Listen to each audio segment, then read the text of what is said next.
నమస్తే, welcome to INB news. ముందుగా headlines.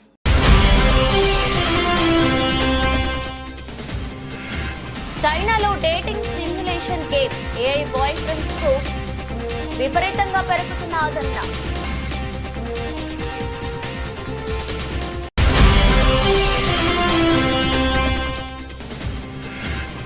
Trump మరో కీలక నిర్ణయం. మిలిటరీలో ట్రాన్స్జెండర్ల నియామకంపై నిషేధం విధించిన అమెరికా అధ్యక్షుడు.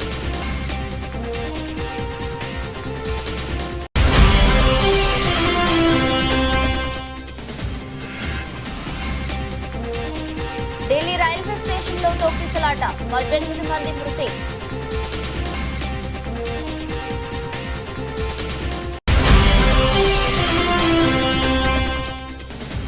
కందుకూరులో సీఎం చంద్రబాబు కీలక వ్యాఖ్యలు. అప్పులు చేస్తేనే సంక్షేమ పథకాలు అమలు చేసే పరిస్థితి ఉందన్న చంద్రబాబు.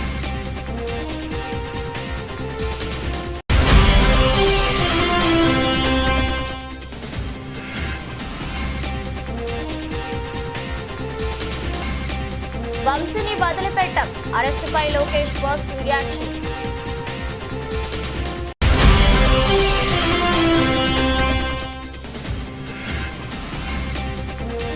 మోదీ కులంపై వివాదం, మరోసారి సంచలన వ్యాఖ్యలు చేసిన సీఎం రేవంత్.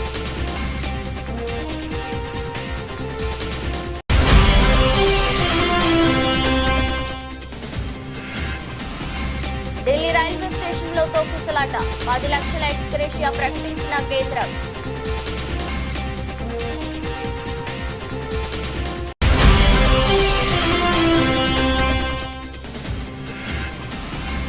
ముంబైకు ధమ్కి ఇచ్చిన ఢిల్లీ, ఆఖరి ఓవర్లో ఓటమి పాలైన మాజీ ఛాంపియన్.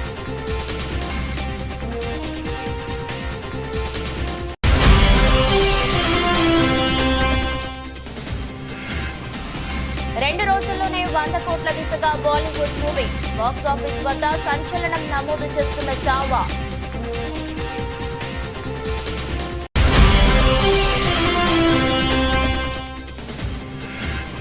ఆల్ టైమ్ హైకి బంగారం ధర, 90,000కు చేరువైన తులం గోల్డ్.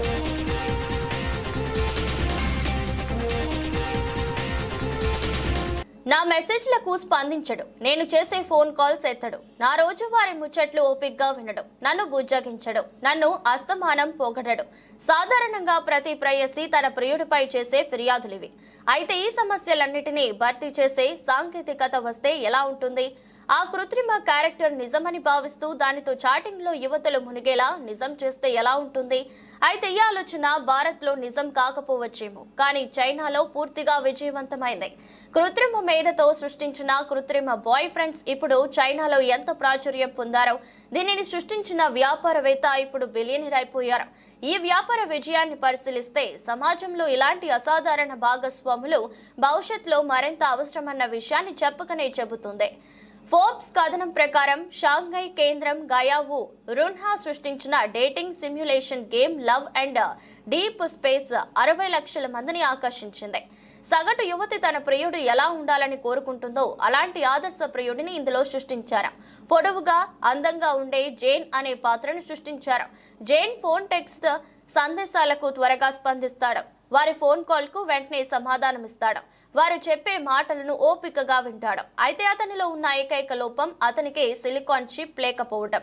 షాంఘై కేంద్రంగా ఉండే పేపర్ గేమ్స్ అభివృద్ధి చేసిన ఈ గేమ్ ఏఐ వాయిస్ రికగ్నిషన్ ఆధారంగా పనిచేస్తుంది.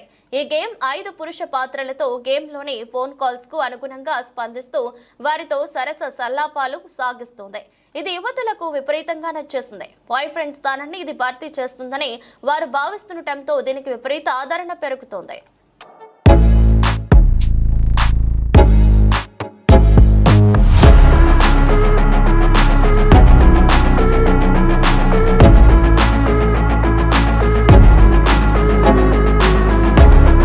అమెరికా అధ్యక్షుడు డొనాల్డ్ ట్రంప్ మరో కీలక నిర్ణయం తీసుకున్నారు. మిలిటరీలో ట్రాన్స్జెండర్ల నియామకంపై నిషేధం విధిస్తూ నిర్ణయం తీసుకున్నారు. ఇటీవల మహిళల క్రీడా పోటీల్లో ట్రాన్స్జెండర్లను నిషేధిస్తూ నిర్ణయం తీసుకుంది.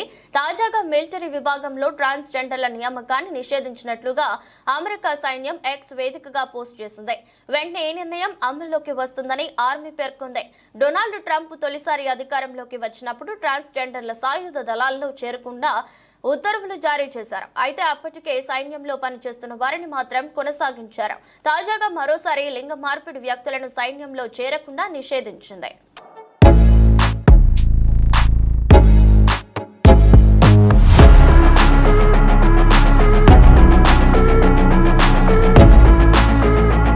దేశ రాజధాని ఢిల్లీలో ఘోర ప్రమాదం జరిగింది. శనివారం రాత్రి పొద్దుపోయిన తర్వాత ఉన్నట్టుండి కలకలం రేగింది. న్యూఢిల్లీ రైల్వే స్టేషన్ లో ప్రయాణికుల మధ్య ఊహించని విధంగా తోపులాట జరిగింది. ఈ తొక్కిసలాటలో 18 మంది ప్రాణాలు కోల్పోయారు. మృతుల్లో 4 చిన్నారులు కూడా ఉన్నట్టుగా తెలుస్తోంది.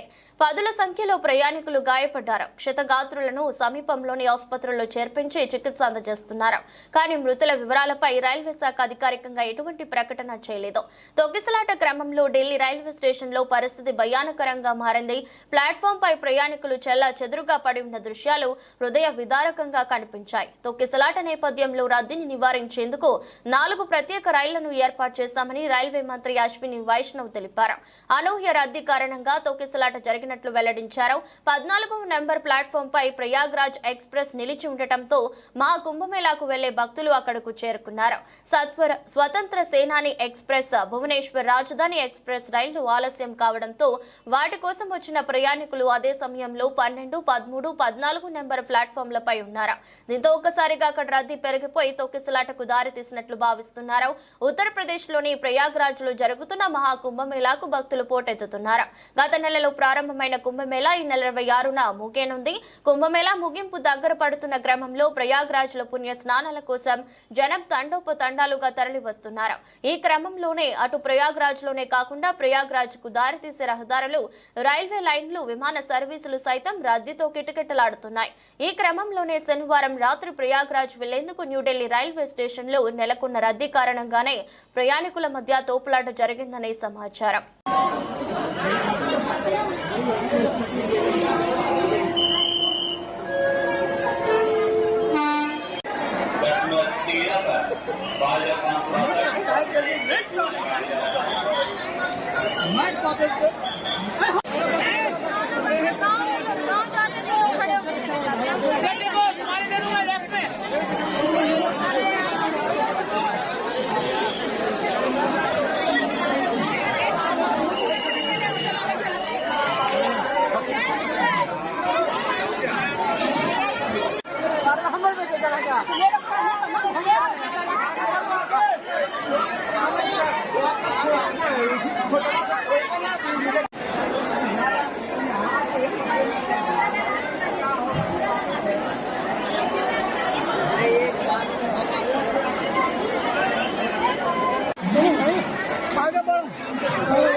అప్పులు చేస్తేనే సంక్షేమ పథకాలు అమలు చేసే పరిస్థితి వచ్చిందన్నారు ఏపీ సీఎం నారా చంద్రబాబు నాయుడు.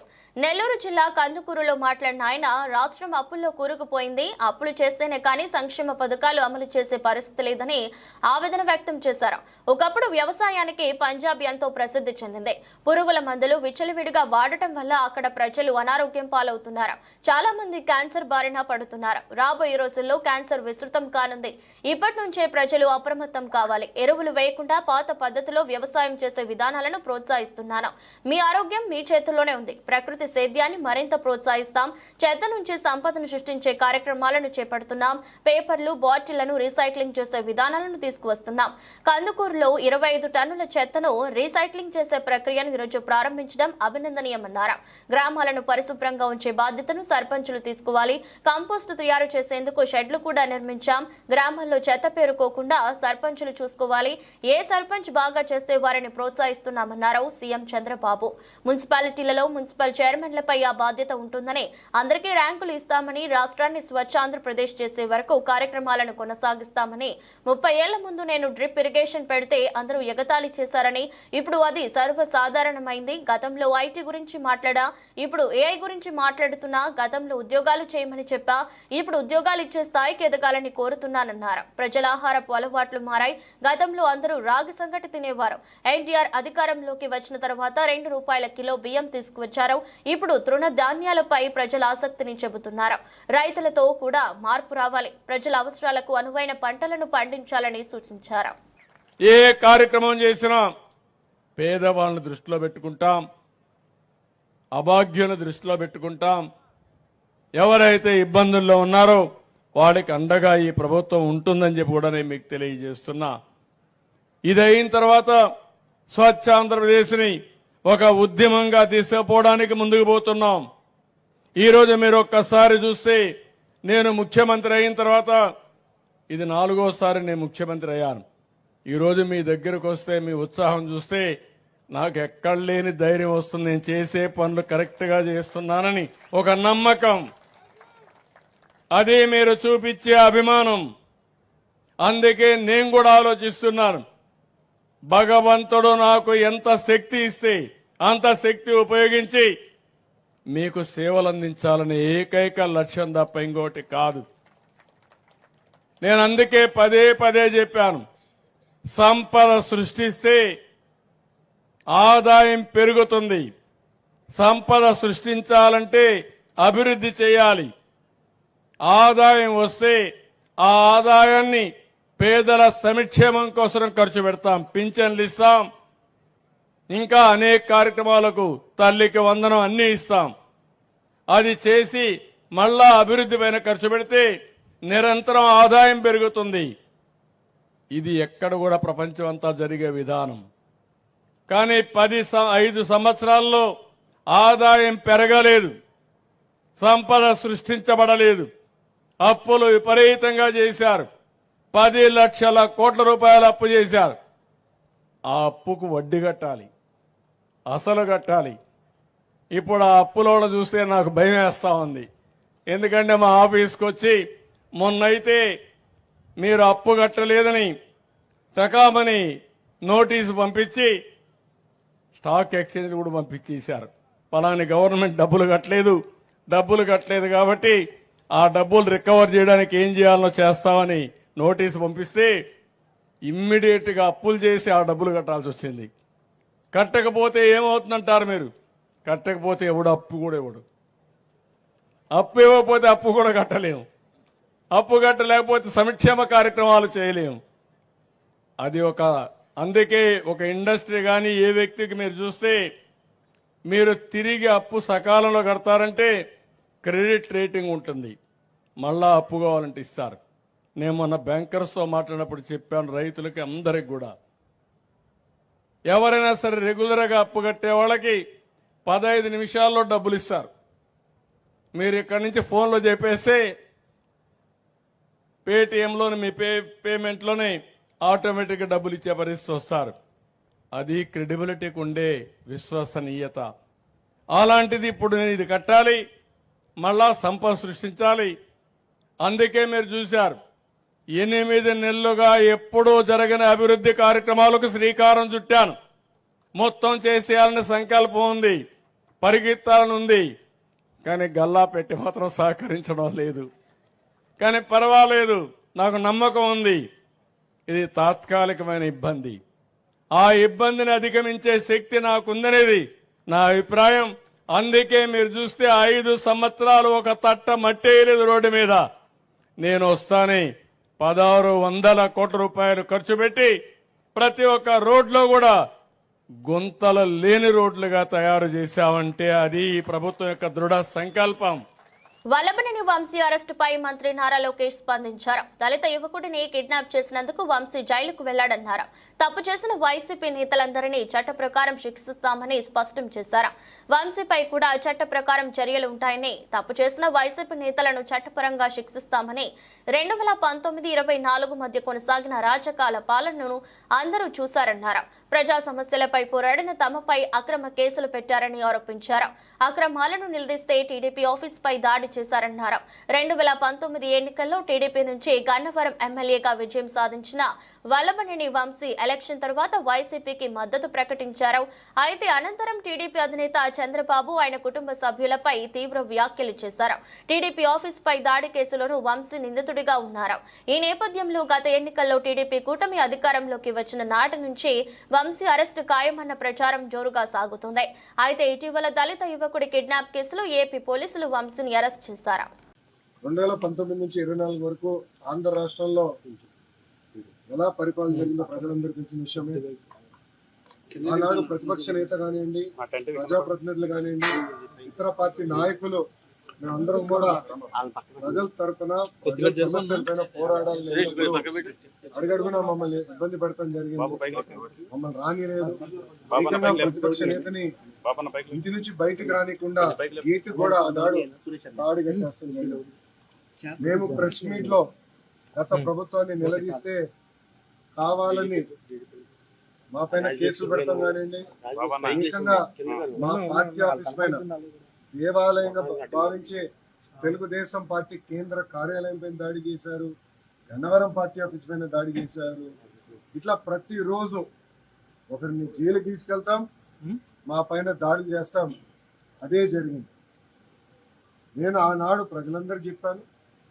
దాదాపు 90 బహిరంగ సభల్లో, యువగలం బహిరంగ సభల్లో ప్రజల ముందర ఎల్లబుక్ చూపించి ఏ అధికారులు వైకాపా నాయకులైతే చట్టాలు ఉల్లంఘించి ప్రజల్ని, తెలుగుదేశం పార్టీ కార్యకర్తలు ఇబ్బంది పెట్టారో న్యాయపరంగా వాళ్ళపైన చర్యలు తీసుకుంటా వాళ్ళని వదిలిపెట్టనని ఆనాడు మొన్న కావాలని ఒక దళితుడిని కిడ్నాప్ చేసి కేసు విత్డ్రా చేయించాడు ఇప్పుడున్న మాజీ శాసనసభ్యుడు. ఆ కిడ్నాప్ చేసి ఈ రోజు ఆ కిడ్నాప్ వల్లనే ఈ రోజు ఆయన జైలుకి వెళ్ళే పరిస్థితి. అన్ని వాస్తవాలు బయటికి వస్తాయి. మాకు దాంట్లో ఎలాంటి సందేహం లేదు. న్యాయబద్ధంగా అన్ని చర్యలు మేము తీసుకుంటాం. తెలంగాణలో ఇటీవల సీఎం రేవంత్ రెడ్డి సర్కార్ కులగణన సర్వే ప్రతిష్టాత్మకంగా నిర్వహించిన విషయం తెలిసిందే. దీనిపై తాజాగా ముఖ్యమంత్రి చేసిన వ్యాఖ్యలు మరోసారి వార్తల్లో నిలిచాయి. తెలంగాణలో చేపట్టిన కులగణనను రాహుల్ గాంధీకి క్లియర్ గా వివరించినట్లు రేవంత్ తెలిపారు. ఈ సర్వే పూర్తిగా శాస్త్రీయంగా జరిగిందన్నారు. తెలంగాణలో బహిరంగ సభకు సన్నాహాలు చేస్తున్నామని, దీనికి రాహుల్ గాంధీ తప్పక హాజరవుతారన్నారు. రాహుల్ గాంధీ చెప్పిన ఆదేశాలను తూచా తప్పకుండా ఫాలో అయినట్లు చెప్పారు. తెలంగాణ రాష్ట్ర కులగణన దేశానికి రోడ్ మ్యాప్ వంటిదన్నారు. ప్రతిపక్షాలు కావాలనే కులగణనపై లేనిపోని రాద్ధాంతం చేస్తున్నాయని సీఎం రేవంత్ రెడ్డి మండిపడ్డారు. రాజకీయ కోణంలో కాదు, ప్రజా సంక్షేమ కోణంలోనే కులగణన జరిగిందని క్లారిటీ ఇచ్చారు. కావాలనే కొందరు ప్రజలను ఉద్రేకపరిచే విధంగా ప్రయత్నం చేస్తున్నారన్నారు. కులగణనపై అసెంబ్లీలో తీర్మానం చేసి పార్లమెంటుకు బిల్లు తీసుకొస్తామన్నారు. అదేవిధంగా పార్టీ మారిన ఎమ్మెల్యేల విషయంలో అత్యున్నత ధర్మాసనం ఇచ్చే తీర్పు కోసం వేచి చూస్తున్నామన్నారు. సుప్రీంకోర్టు తీర్పు కంటే ముందే కేటీఆర్ ఏదేదో చెప్తున్నాడని కూడా మండిపడ్డారు. సబితా ఇంద్రారెడ్డి, తలసాని శ్రీనివాస్ యాదవ్లు ఏ పార్టీలో గెలిచి ఏ పార్టీలో మంత్రులుగా పనిచేశారో గుర్తు చేసుకోవాలన్నారు. ప్రధానిని కించపరిచేలా తాను ఎక్కడా కూడా మాట్లాడలేదని, ఉన్నది ఉన్నట్టుగానే చెప్పానని క్లారిటీ ఇచ్చారు. బీజేపీ నేతలు సైతం అదే విషయాన్ని ఒప్పుకున్నారన్నారు. తాను కొందరికి నచ్చకపోతే అది తన సమస్య కాదన్నారు. కానీ నా పని నేను చేస్తున్నానని చెప్పారు. తనను ఎవరు కూడా ప్రశ్నించే పరిస్థితి తెచ్చుకోనని అన్నారు. కాంగ్రెస్ తరపున ప్రజలకు హామీ ఇచ్చింది నేను, అమలు చేయకపోతే అడిగేది నన్నే అంటూ స్పష్టం చేశారు. కొంతమంది నాపై అబద్ధపు ప్రచారాలు చేసి పైశాచిక ఆనందం పొందుతున్నారని, అలాంటి ఆరోపణలని పట్టించుకునేది లేదని క్లారిటీ ఇచ్చారు. కేబినెట్ విస్తరణ నా ఒక్కడి నిర్ణయం కాదని, కాంగ్రెస్ హైకమాండ్ ఆదేశాలు అందరూ పాటించాల్సిందేనని స్పష్టం చేశారు. మోడీని నిలదీసింది కాబట్టి బీజేపీలు భయపడి ఈ రోజు కుట్ర చేసి మోడీ మెడల్ వంచుతాడు రాహుల్ గాంధీ అనే భయానికి ఈ లెక్కను తప్పుల తడకగా చూపించి కోల్డ్ స్టోరేజ్లో పెట్టాలని వాళ్ళు ప్రయత్నం చేస్తారు. ఈ లెక్క తేలితే తమ సంగతి అసలు బండారం బయటపడుతుందని చంద్రశేఖరరావు గారు దీన్ని ఇంకొక పక్కన అదే చేస్తారు. వీళ్ళిద్దరు ఒకే రకంగా ఆలోచన చేస్తారు. ఈడున్న వేదిక మీద ఉన్న మిత్రులకు, కింద ఉన్న వాళ్ళకు ఒక విషయం చెప్పాలి. మోడీ గారు నేను బీసీని అంటాడు. మోడీ గారు వాస్తవంగా బీసీ కాదయా, లీగల్లీ కన్వర్టెడ్ బీసీ. నేను చాలా జాగ్రత్తగా ఈ పదం వాడుతున్నా, లీగల్లీ కన్వర్టెడ్ బీసీ. 2001 వరకు ఆయన ముఖ్యమంత్రి కానంత వరకు ఆయన కులము గుజరాత్ రాష్ట్రంలో ఉన్నత వర్గాలలో ఉండే ఆయన ముఖ్యమంత్రి అయినాక ఆ కులాన్ని తీసుకొచ్చి బీసీలో కలుపుకున్నాడా చట్టం చేసి. ఆయన పుట్టుకతో బీసీ కాదు, నరేంద్ర మోడీ గారు పుట్టుకతో బీసీ కాదు, పుట్టుకతో ఉన్నత కులము. కానీ 2001లో ఆయన ముఖ్యమంత్రి అయిన తర్వాత ఆయన కులాన్ని తీసుకొచ్చి బీసీ కులాలలో కలిపి మీ దాంట్లో ఇత్తేసి పొత్తుగూడిండు. ఇక మీ ఇష్టం, ఆ పైన మీ ఇష్టం. ఆయన కుర్చీలో నేను బీసీని ఉన్నా కదా మీకు అందరికి ఎందుకు అంటుండు. ఆయన సర్టిఫికెట్ ఈరోజు బీసీ ఉండొచ్చు, కానీ మనస్తత్వం మాత్రము బీసీల వ్యతిరేక మనస్తత్వం. బీసీ ప్రధానమంత్రి అయితే 2021లో జనాభా లెక్కలు ఎందుకు చేయలేదు, జనాభా లెక్కలలో బీసీ కులాల లెక్కెందుకు తేల్చలేదు. ఢిల్లీ రైల్వే స్టేషన్లో జరిగిన తొక్కిసలాటలో ప్రాణాలు కోల్పోయిన వారి కుటుంబాలకు భారత రైల్వే శాఖ ఫిబ్రవరి 16వ తేదీ ఆదివారం 10 లక్షల ఎక్స్గ్రేషియా ప్రకటించింది. తీవ్రంగా గాయపడిన వారికి 2.5 లక్షల పరిహారం, స్వల్పంగా గాయపడిన వారికి 1 లక్ష పరిహారం కేటాయిస్తూ నిర్ణయం తీసుకుంది. కాగా మహాకుంభమేళా కోసం ప్రయాగ్రాజ్కు వెళ్లే రైళ్లు ఎక్కడానికి పెద్ద సంఖ్యలో జనం గుమిగూడటంతో శనివారం రాత్రి 9:55 ప్రాంతంలో 14-15 ప్లాట్ఫామ్లపై ఈ ఘటన చోటు చేసుకుంది. ఈ ఘటనలో 18 మంది ప్రాణాలు కోల్పోగా డజనుకు పైగా మంది గాయపడ్డారు. మృతుల్లో 15 మందిని సెంట్రల్ ఢిల్లీలోని లోక్ నాయక్ జయప్రకాష్ ఆసుపత్రికి తీసుకెళ్లినట్లు ఢిల్లీ ముఖ్యమంత్రి అతిష్ తెలిపారు. బాధితుల్లో 2 తప్ప మిగతా వారందరినీ అధికారులు గుర్తించారు. వారిలో 3 పిల్లలు కూడా ఉన్నారు. ఈ దుర్ఘటనపై రైల్వే బోర్డు ఉన్నత స్థాయి దర్యాప్తు ప్రారంభించింది.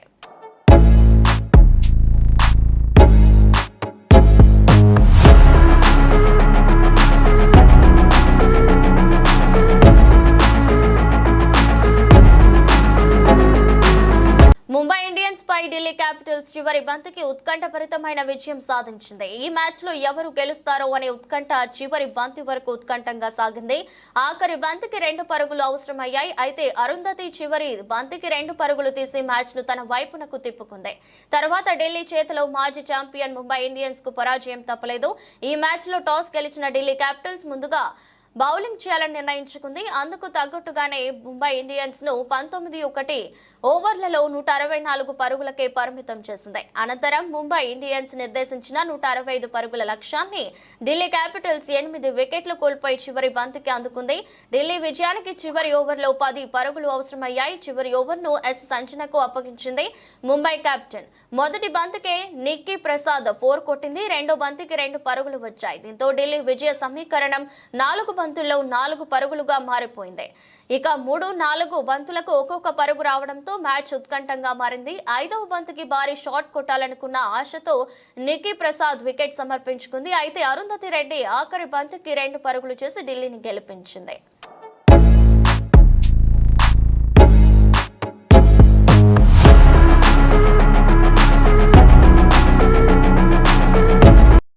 ఛత్రపతి శివాజీ మహారాజ్ జీవిత కథ ఆధారంగా రూపొందిన లేటెస్ట్ మూవీ చావా. ఉటేకర్ దర్శకత్వంలో విక్కీ కౌశల్ హీరోగా ఫిబ్రవరి 14న విడుదలైన ఈ హిస్టారికల్ డ్రామా బాక్స్ ఆఫీస్ వద్ద సంచలనం సృష్టిస్తుంది. 2025లో బాలీవుడ్ బిగ్గెస్ట్ ఓపెనర్ గా రికార్డు క్రియేట్ చేసింది. 2 రోజుల్లోనే ఈ చిత్రం 100 కోట్ల దిశగా దూసుకెళ్తుంది. మొదటి రోజు 31 కోట్లతో అద్భుతమైన ఓపెనింగ్ సాధించిన ఈ చిత్రం 2వ రోజు కూడా అదే జోరు కొనసాగించింది. శనివారం 36.5 కోట్ల వసూళ్లను సాధించింది. మొత్తం ప్రపంచ వ్యాప్తంగా 2 రోజుల్లో 70 కోట్లు మార్కుకు చేరుకుంది. దీంతో తొలి వారంతోనే చావా 100 కోట్ల క్లబ్ లోకి చేరడం ఖాయమని పక్కా అని చెబుతున్నారు ట్రేడ్ నిపుణులు. ఆక్యుపెన్సీ విషయానికి వస్తే 2వ రోజు ఈ చిత్రం మొత్తం 50.34% ఆక్యుపెన్సీ సాధించింది. ఉదయం షోలలో 32.91%, మధ్యాహ్నం 47.06%, సాయంత్రం 52.57%తో మరింత పెరిగింది. రాత్రి షోలలో 69.02%తో అత్యధిక ఆక్యుపెన్సీ రేటు కనిపించింది. విక్కీ కౌశల్ కెరీర్లోనే బిగ్గెస్ట్ ఓపెనర్ గా చావా నిలిచింది.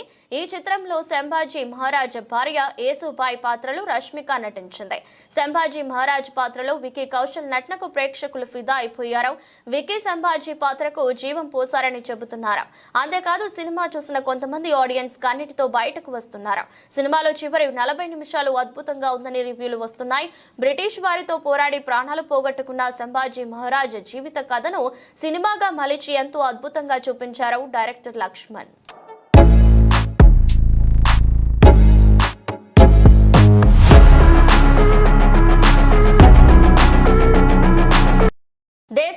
మార్కెట్లో బంగారం ధరలు తొలిసారి 89,000 మార్కును దాటాయి. ఢిల్లీలో మునుపెన్నడూ లేని విధంగా 10 గ్రాముల పసిడి రేటు ఆల్ టైమ్ హైని తాకుతూ శుక్రవారం ఏకంగా 89,400కు పలికింది. ఈ ఒక్క రోజే 1,300 పెరగడం గమనార్హం. హోల్సేల్ రిటైల్ నగల వ్యాపారుల నుంచి పెద్ద ఎత్తున కనిపించిన డిమాండే ఇందుకు కారణమని అఖిల భారత సరఫరా అసోసియేషన్ తెలిపింది. కాగా ఈ నెల ఆరంభంలోనే మొదటిసారి 85,000 మార్కును దాటిన మేలిమి బంగారం ధర కేవలం 10 రోజుల్లో 4,000కు పైగా ఎగబాకడం గమనార్హం. హైదరాబాద్ లో 24 క్యారెట్ తులం బంగారం ధర 87,160గా ఉంది. 22 క్యారెట్ల బంగారం ధర 79,900కి పలికింది. ఇదిలా ఉంటే దేశ రాజధానిలో కిలో వెండి విలువ 2,000 పెరిగి 4 నెలల గరిష్టాన్ని తాకుతూ ₹1,00,000కు చేరింది. నగల వ్యాపారులతో పాటు నాణ్యాల తయారీదారులు, పరిశ్రమల నుంచి డిమాండ్ వ్యక్తమైందని బులియన్ ట్రేడింగ్ వర్గాలు చెబుతున్నాయి. కాగా ఫ్యూచర్స్ ట్రేడ్ విషయానికొస్తే ఎంసీఎక్స్ పై ఏప్రిల్ నెల డెలివరీకి గాను గోల్డ్ కాంట్రాక్ట్స్ 10 గ్రాములు 85,993 పలికింది. వెండి కిలో 97,750గా నమోదైంది. ఇక అంతర్జాతీయ మార్కెట్లో ఔన్స్ గోల్డ్ 2,929 $79గా ఉంది.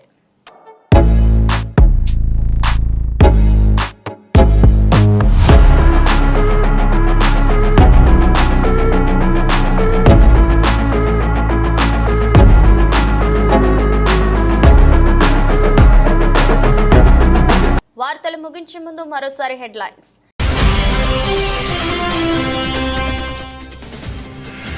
చైనాలో dating simulation game AI boyfriends కు విపరీతంగా పెరుగుతున్న ఆదరణ.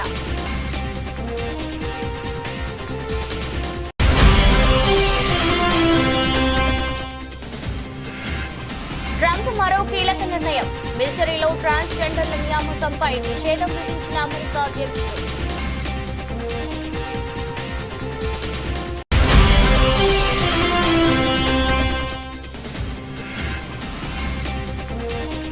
ఢిల్లీ రైల్వే స్టేషన్ లో తొక్కిసలాట, 18 మంది మృతి.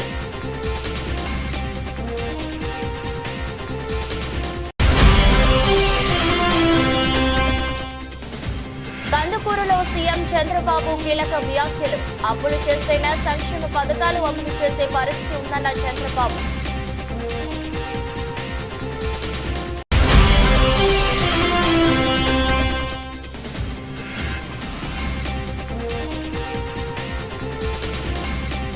వంశీని వదిలిపెట్టాం, అరెస్టుపై Lokesh first reaction.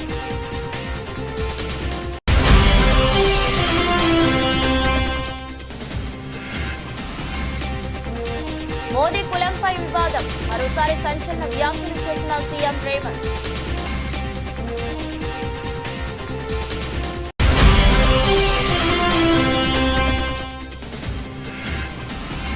Delhi railway station లో తొక్కిసలాట, 10 లక్షల ఎక్స్గ్రేషియా ప్రకటించిన కేంద్రం.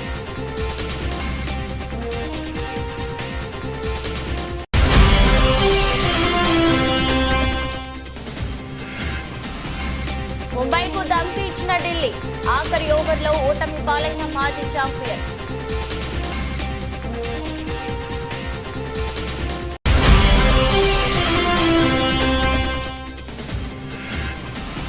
రెండు రోజుల్లోనే 100 కోట్ల దిశగా బాలీవుడ్ మూవీ. బాక్సాఫీస్ వద్ద సంచలనం నమోదు చేస్తున్న చావా.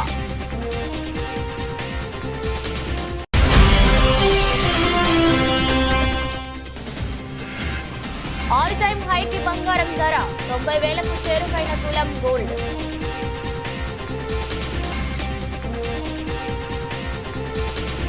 ఇది బులెటిన్. మరో బులెటిన్లో మళ్ళీ కలుద్దాం. అంతవరకు సెలవు, నమస్కారం.